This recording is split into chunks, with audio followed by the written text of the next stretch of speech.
Hey YouTube, thanks for joining us today. Let's just talk about some great handcuffs slash backups. Now, a lot of people have already had their drafts, but some of these guys may still be out in free agency, may end up in free agency. A lot of these guys, because they're not starters, will shift around. You will certainly have the opportunity to get most of these guys on your roster or even trade for them if you wanted to. But I think this is extremely important. A lot of times you get your team set, and then what do? You're going to sit there? No, we're going to continue to study, and we're going to find guys who could potentially have huge roles, barring an injury or a player just not performing well enough, or plenty of other factors. So we're each going to go through four, and then we're going to talk about one together at the end. So that'll be 10 guys, or excuse me, 9 guys that we're going to talk about. Yeah.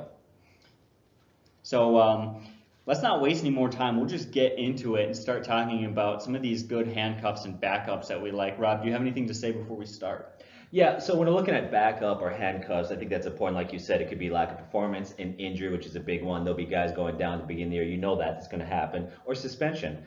And so when you look at a backup or a handcuff, whatever you want to call it there, I think it's easier to lock in on running back backups or handcuffs than it is maybe wide receivers. And the reason why I feel like that's the case is, let's say a wide receiver goes down, gets suspended. Well, his targets can go to a lot of different people. It can go to the other wide receivers. A lot of teams run 2-3 wide receiver sets and go to the tight end. Those targets can go to the running backs, actually. But when it comes to carrying the football, those are going to stay with the running backs. And so it's really easy, I think, to lock down running back backups. So when we look at situations, for me, when I look at a guy that I feel like I want to handcuff, or a situation that's ideal to keep an eye on, for me, it's more about having the right situation and system than it is even about talent per se. I think that's so important. And so we'll get into that a little bit. And I'm calling this, like you said, a handcuffs or backups that have potential fantasy stud value. So yeah, here's just a few of them. Let's go.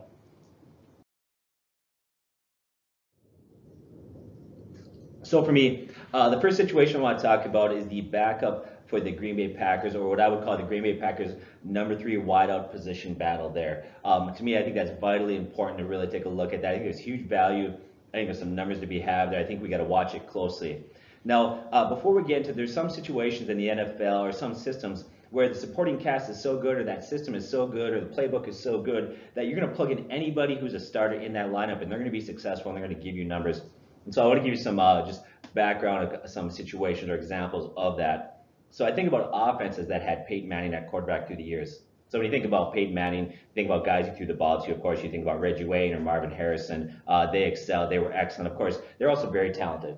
Okay, so that goes hand in hand. But you take a look at Peyton Manning, he really made the career of Demaryius Thomas take off. Eric Decker really thrived with him as quarterback. See today that Eric Decker actually retired. Wish him the best. So you think about guys like that, but what about, many of you don't even know this, depending on how long you've been in fantasy football for, but a guy named Austin Collie. Austin Collie is a wide receiver playing for the Colts, and at one point he was a hot commodity in the fantasy world. He had 15 touchdowns the first 25 games of his career. Now eventually had some injury issues, but ultimately he was he sometimes was the third wide receiver, depending upon injuries to Harrison or Wayne. He would fluctuate in his value, but he was a guy that had huge value simply because he was a wide receiver in Peyton Manning's offense. Or I think about Julius Thomas, the tight end, right? He had 24 touchdowns in 24 games in 2-year period. Playing, of course, with Peyton Manning. Peyton Manning. Gets traded away, okay? Gets 12 more total touchdowns the next 5 years. Total. He's a guy that was a product of playing in the right system. Another guy there, you may not have known of his name, is I want to talk about a guy named Brandon Stokely, wide receiver. He played 15 seasons in the NFL. He averaged 355 total yards per season. In his career, he had 30 total touchdowns. He played for 6 different teams. So this is a guy that didn't have a great career, right? But in 2004, he had over 1,000 receiving yards and 10 touchdowns in one season. So he had a very average career, but he had one season where he was a fantasy stud. Take a wild guess who he played for. Peyton Manning. Once again, the system matters. And one more example I'll give you out there is the Rams running backs scenario. Back when they were the greatest show on turf, if Marshall Faulk was out, if he was injured, couldn't play, pretty much back then, whoever his backup was, you're going to draft him, or you're going to pick him up, I should say, in a waiver wire, and you're going to start this guy. And a good example is a guy named Tron Candidate. Troy Cannon got to start 2 games while Marshall Faulk was banged up. He filled in for him in one game. He had 195 rushing yards and 2 TDs, and another game he had 145 total yards and a TD. He was in the right system. Well, for me, the Green Bay Packers and Aaron Rodgers is one of those systems. that if you can get a wide receiver in that offense to play, you're looking great. Aaron Rodgers is one of the greatest quarterbacks that's ever played the game. I know it's hard for me to say being a Vikings fan, but I'm going to put my emotion aside and say he's a great quarterback, right?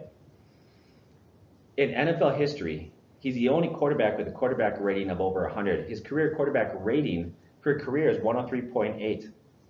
In 8 of 11 seasons, he's had a quarterback rating over 100. Since 2011, his statistical per game average over 16 games, he's been averaging 38 touchdown passes per year.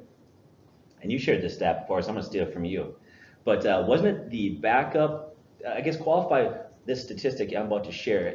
So it was the averages for the second string tight end since Aaron Rodgers took over. I believe it's like since 2012. Second string wide receiver when he took over, when they were on the field together, right? Yep. And so he found this stat. I think it's great. The number 2 wide receiver in that offense averaged 72 receptions, 115 targets, 1,058 yards, and 10.6 touchdowns. So if you're the number 2 guy in that offense, you're going to produce. Something further to consider when we take a look at this situation here, like right now in that situation, Devonta Adams is number 1, number 2 would be Cobb. That's, I think, what we all safely assume. But there's been rumors out there, now we can't verify it, but there's been rumors that the Packers actually were shopping Cobb, gauging interest to see if other teams wanted to trade for him. Makes you wonder, of course, how convinced the Packers are that he's the answer at the number 2 position there. And so that makes the number 3 guy in this offense very critical because he's right there on the brink of having a huge year. Now, being the number 3 wide receiver in this offense, you're next in line for the number 2. Now, here's the problem when we look at the Green Bay Packers wide receivers. Okay, so who's that number 3 guy right there in the bubble? Who's that backup, that handcuff, that guy that could potentially have huge value for you? Well, unfortunately, there's a number of guys that are actually battling out right now. There's no clear-cut number 1 guy there.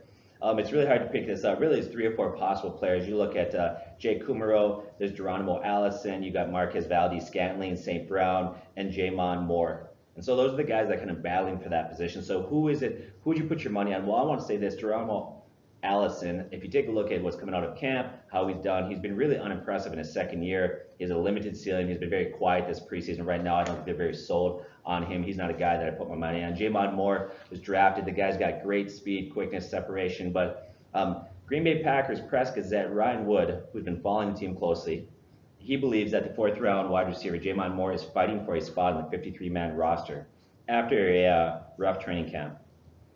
Moore has battled several cases of the drops in practice and has made little or no noise this preseason, nabbing just 3 balls for 27 yards. Now, last game he did have 4 for 62. He actually did pretty good in the last preseason game, although it's interesting. He had 4 catches for 62 yards. Those on 8 targets.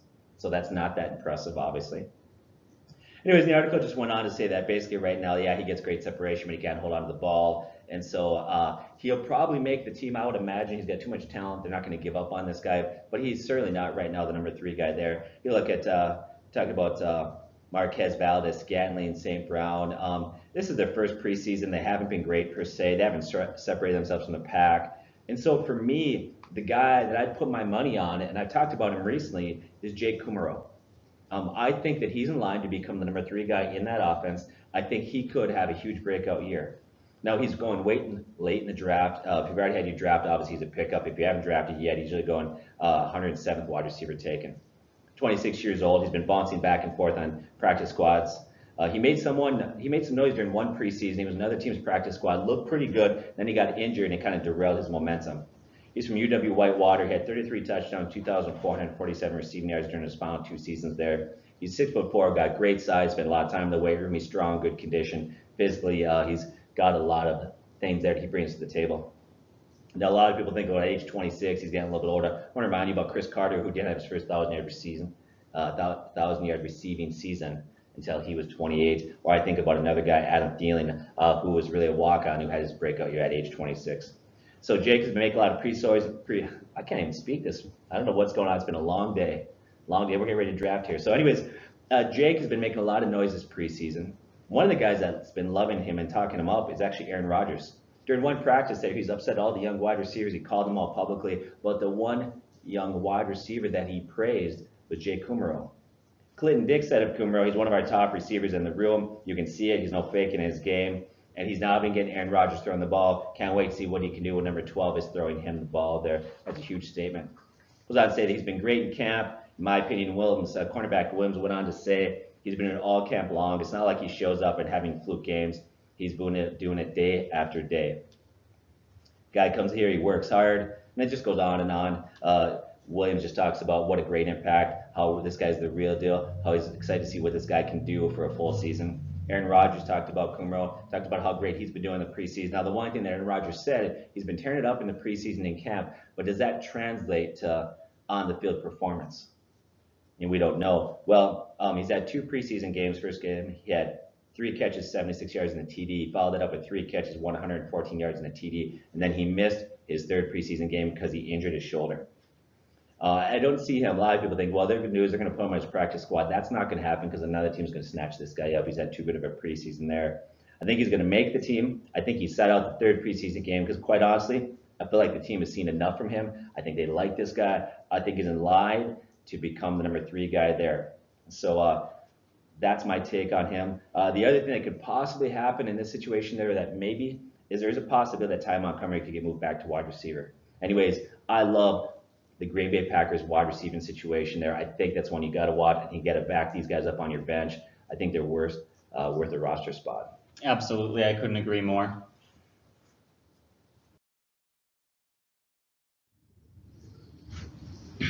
All right, so now I'm going to talk about running back John Kelly, and this is a player that I'm going to talk about purely based on talent. So right now he's a running back for the LA Rams behind Todd Gurley, and because of that, he doesn't have a whole lot of opportunity. But I can't not highlight this guy. I've been watching him all preseason. He's looked fantastic, and I've been dying to talk about him and just haven't been able to justify it because of that. However, when you look at backups, no one has impressed me at the running back position as far as backup running backs as much as John Kelly has.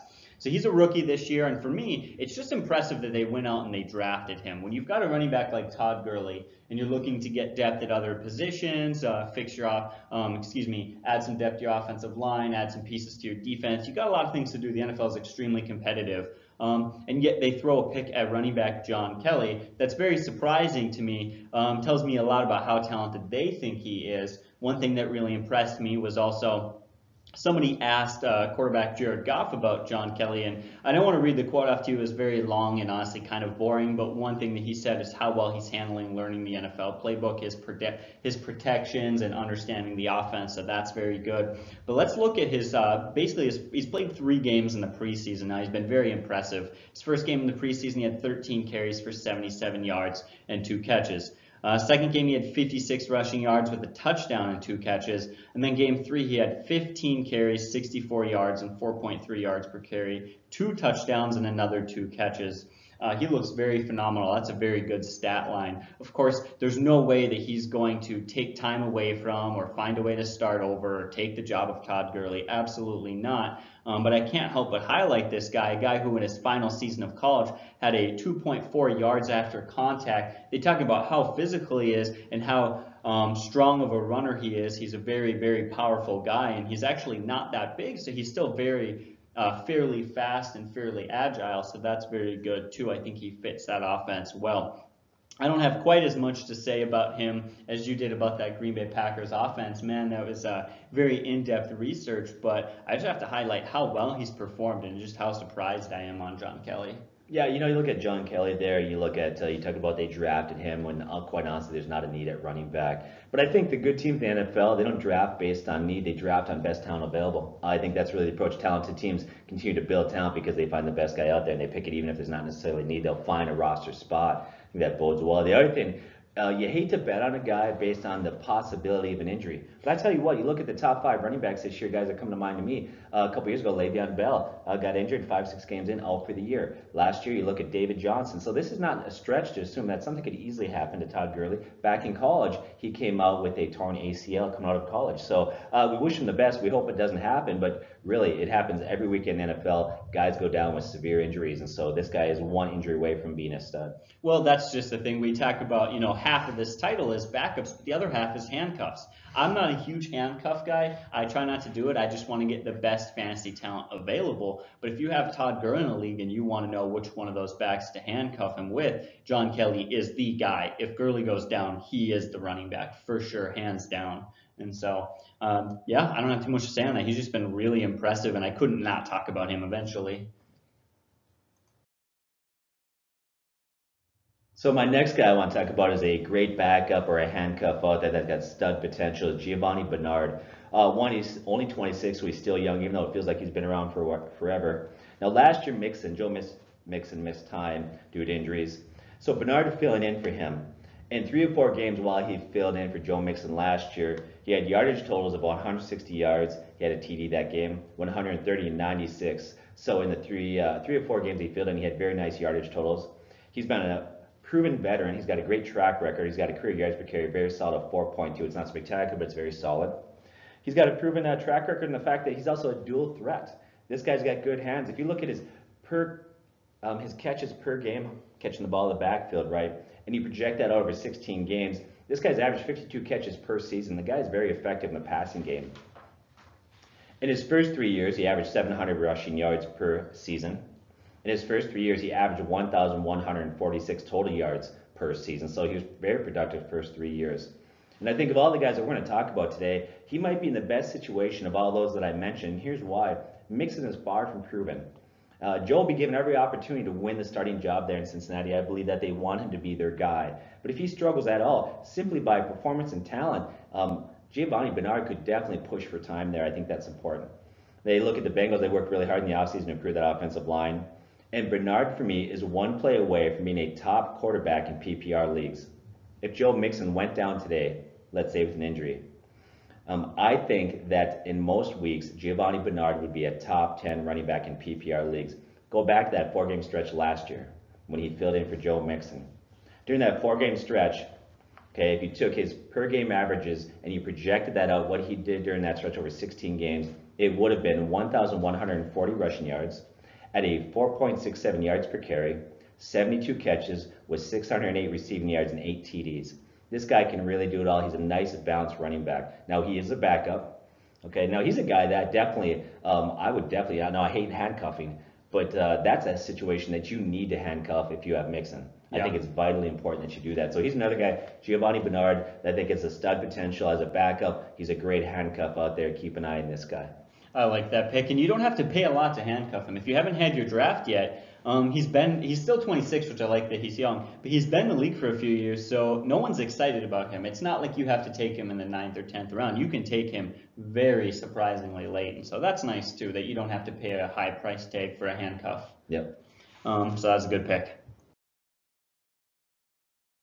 All right, so the next guy I want to talk about is Curtis Samuel, wide receiver for the Carolina Panthers. He's coming into his 2nd year in the NFL, and last year he wasn't amazingly impressive, but he was really getting used to his role, playing on not a fantastic offense.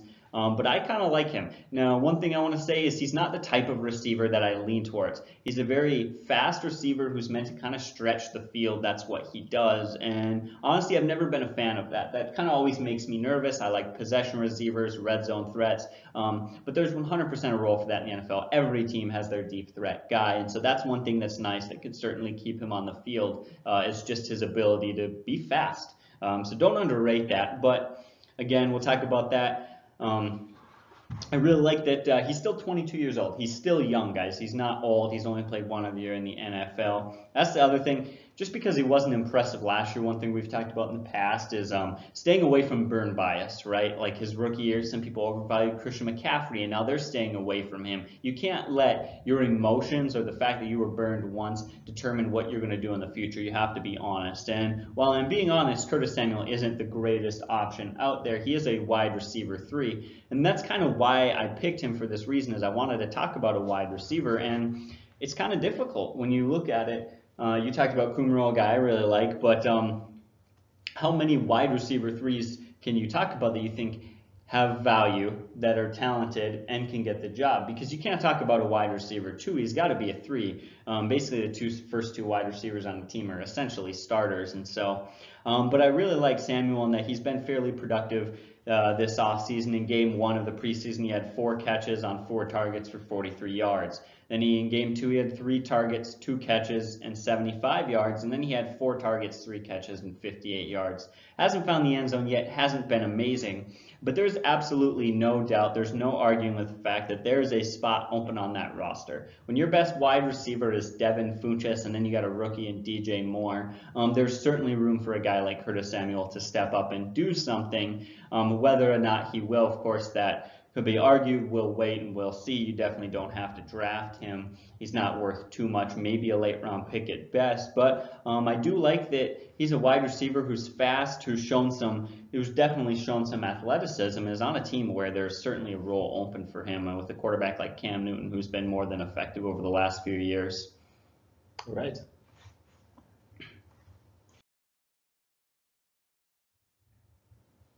So the next I want to talk about would be a great handcuff or backup that's stud potential is James Conner, running back of Pittsburgh.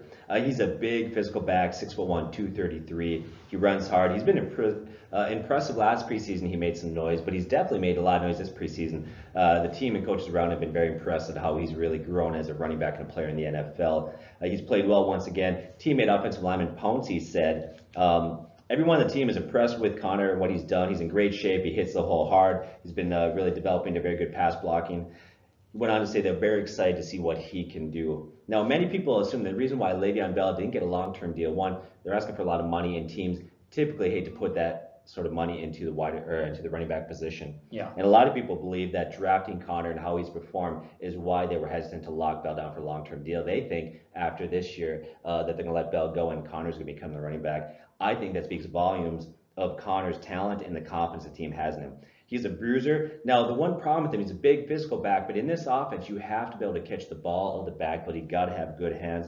And a lot of people think that's probably a weakness of his, being so big and physical. But the reality is he's actually got pretty solid hands. He's very effective in the passing game. We actually saw the last preseason game. He had 6 catches for 52 yards. Very solid. Very reminiscent of Le'Veon Bell's numbers out of the backfield.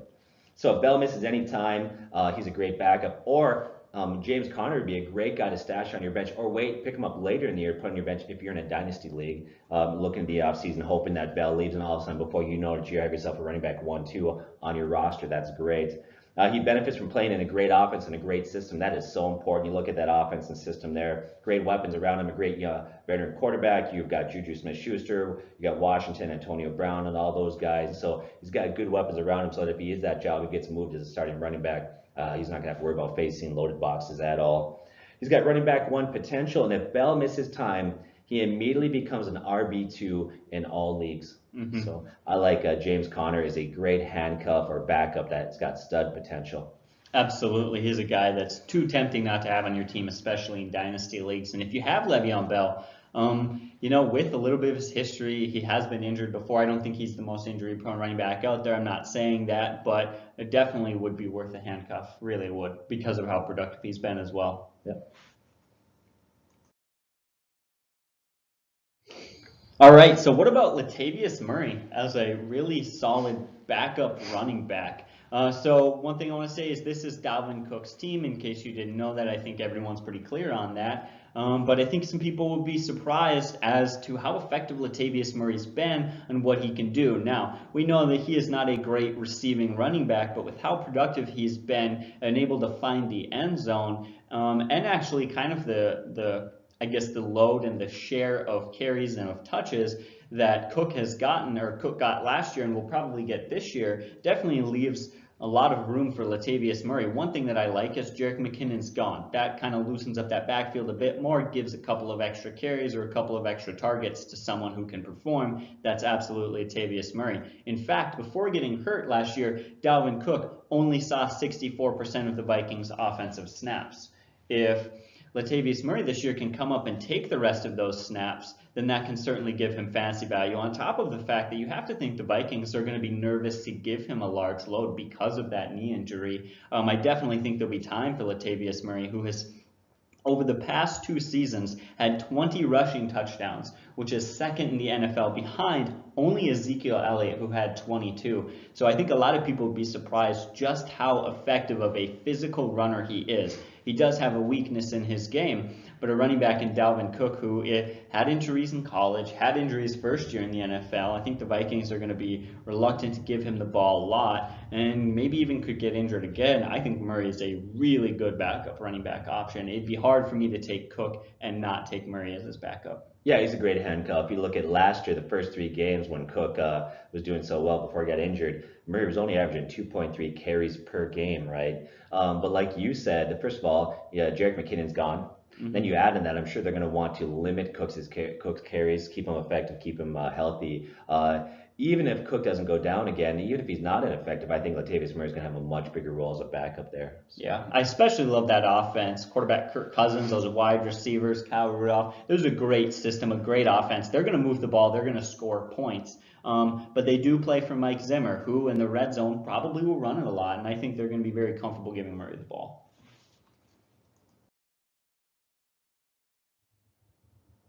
So my next handcuff that I think handcuff or backup, whatever you want to call it, has great potential is Wayne Gallman. So last year was a rookie, and he was productive as a rookie last year. He had 476 rushing yards, 4.3 yards per carry, and he had 34 receptions. Now he got better as the year went on. In his last 4 games as a rookie, he had 4.56 yards per carry. In 3 of those last 4 games, his yards per carry is 5.05. Now, if we look at in those same 4 games, he had 19 catches for 124 yards. You project that over 16 games, that would have been 76 catches, 500 receiving yards. In the 5 games last year that he had double-digit carries, you look there, in those 5 games, he had yards per carry of 4.5. And so as the year went on, as he got more carries, he got more productive in the NFL. Those numbers may not seem great, but for me, those are actually excellent numbers when you consider that he was in a terrible, terrible situation last year. That offensive line was horrible. They suffered injuries. They struggled greatly.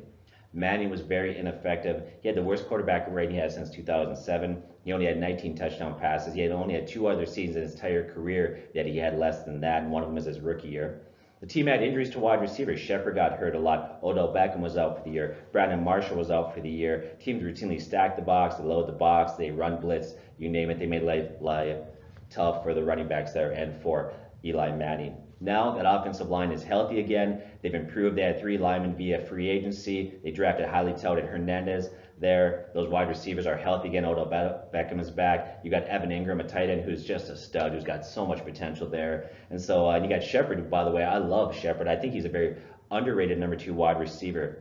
Now he's got a very good offensive-minded coach, Sherman, who's done wonders with Case Keenum and Foles and other quarterbacks. Now he takes over as the head coach. I think that offense is going to really pick it up. Now, the concern is he plays behind Saquon Barkley, and that's his team. That's Saquon Barkley's team, obviously. But he's another guy that you're 1 injury away from being in a great position to have a breakthrough year and be a stud running back and surprise a lot of people.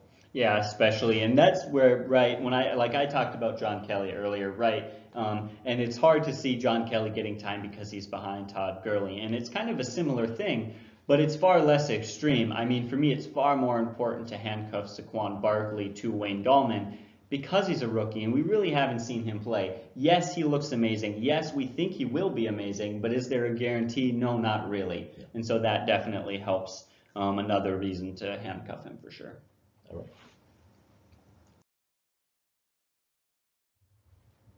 All right, so now a guy I want to talk about is CJ Anderson. He's not the most exciting pick, but he did have a good year last year. He just broke 1,000 yards for the first time, so that was impressive. In fact, he did it against a lot of loaded boxes and a very brutal offense that struggled to move the ball, so I think that was good. He's a guy that I think we've been waiting for a few years to finally have that sort of season, and I think to me it's clear that CJ Anderson is not an amazing running back. He's not going to be an elite running back. For me, he's not a running back RB2, but he has shown himself talented enough. And he's playing for the Carolina Panthers, who have Christian McCaffrey, a great receiving running back, but McCaffrey's yet to prove himself as the kind of between the tackles physical rusher, so that certainly could go to Anderson. McCaffrey's also a little bit undersized. We talk about trying to project and understand which players are more injury prone. Christian McCaffrey is one of them. He can't handle a huge workload because he is a bit smaller. He did put on some weight, but he's still a little bit shorter. He's still a little bit underweight, but I'm not saying that he's going to get hurt or anything. But combine that with the fact that C.J. Anderson's probably one of the better backup running backs in the NFL, that is a good fit. In game 1, he had 4 carries for 16 yards and a touchdown with a 15-yard catch. In game 2, he had 39 rushing yards on 4.9 yards per carries and 2 catches. And then game 3, he wasn't great. He only had 2 carries for 15 yards. So good yards per carry, but just wasn't given the ball much. Talk about a guy who is a talented backup and certainly could have mixed in use. C.J. Anderson's absolutely one of those guys. Again, not an exciting pick, certainly don't reach. I'm not a huge handcuff person, but if you're going to handcuff, or if you think a player needs handcuffs, like Anderson is a great handcuff to McCaffrey.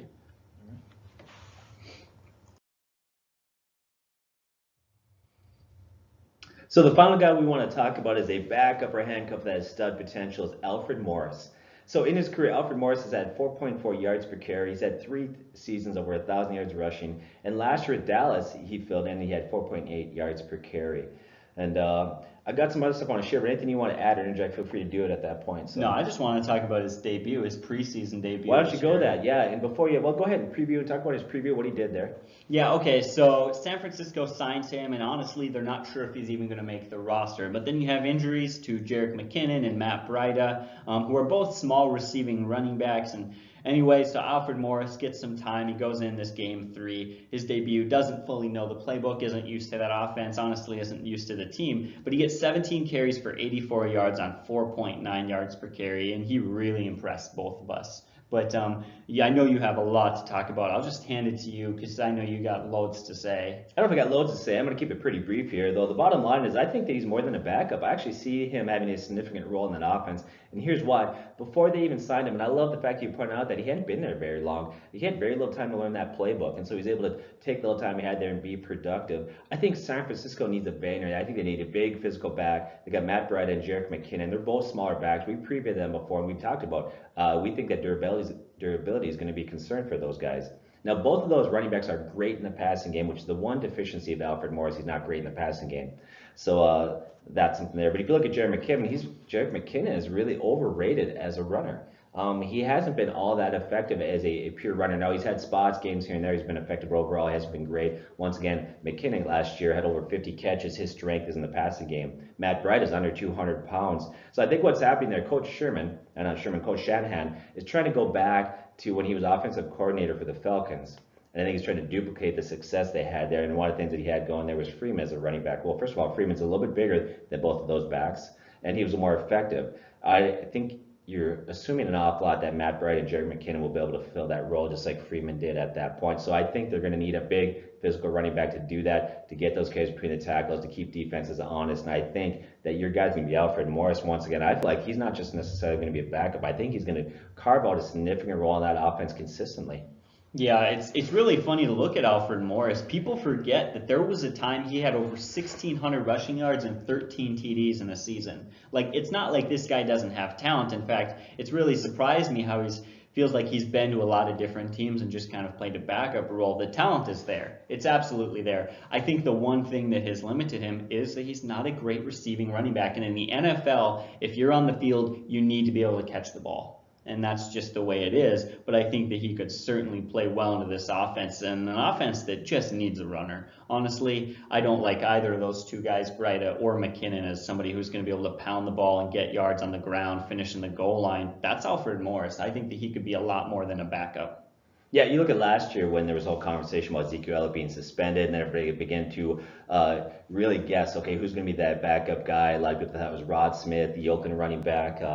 Can't think of his name off the top of my head there. McFadden. Thank you, Darren McFadden. And so that was a lot of people streaming them. McFadden's your guy to go after. And if you go watch our videos, you see we said, no, it's not going to be McFadden. It's not going to be Rod Smith. It's going to be Alfred Morris. And it was. He got a majority of the carries. He was the most effective running back when Ezekiel Elliott wasn't there. And I think even now this year, this guy's got huge value. So yeah, absolutely. And that's probably, I don't know if this is just me, but of all the guys we've talked about, Morris is the guy I'm most excited about. What about you? Yeah, there's a lot of guys. I'm most excited about that third wide receiver for Green Bay. Unfortunately, there's a lot of question marks there, but if you could nail that down, I think you'd have a nice deal. And the reason why I'm excited about that, I think it's easier to find running back backups than it is wide receivers. That's harder to pin down, like we said at the beginning of the video. Anyways, yeah, that's where I land on that. All right. Well, thanks for joining us again. God bless. Subscribe. Let your friends know. We're excited. Football season is right around the corner. God bless and take care.